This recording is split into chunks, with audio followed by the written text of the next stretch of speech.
Tam večer sta na mizo in do čajka muza Liza, ki prinese lonček mlika in še mači kruh od pika.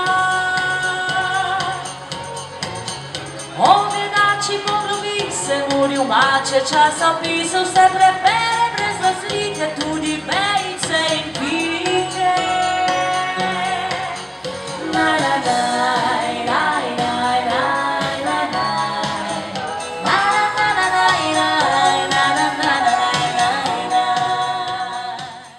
Naša četica koraka strumno in veselo, drug za drugim v ravni vrsti, zdaj gremo na delo.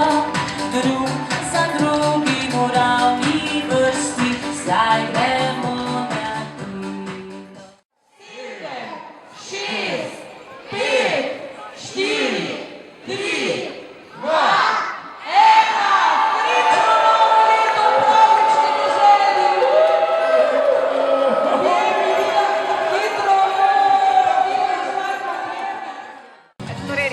danes se zdaj dogaja vrhunec praznovanja, torej otroško silvestrovanje, ki je edinstveno v Sloveniji in tudi mislimo, da daleč v Evropi po 18 dneh izjemno dobrega obiska tako v dopoldanskem času, kot v popoldanskem času, lahko rečemo, je izjemno uspešno.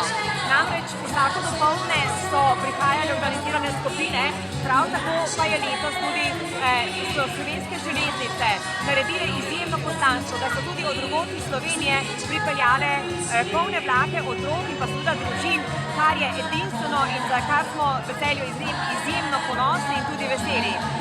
Torej lahko rečemo, da je pravljična dežela zelo uspela, da je seveda zagotovo ponudila otrokom veliko doživeti, veliko prijetnih zgodb, pravljic in pa veliko glasbenih užitkov. In kot vidite, uživali so tudi danes ob silvestrovanju. In lahko rečemo, da za prihodnje leto načrtujemo nove pristope, ne samo zgodbo pravljične dežele kot takšno, ampak bomo ponujali tudi še vse kaj drugega, kar pomeni, da bo tudi za ostali slovenski prostor to nekaj izjemno pomembnega in želimo ohraniti, da je Celje tisto, ki vzdržuje na tem segmentu dogajanja za otroke seveda prvo mesto.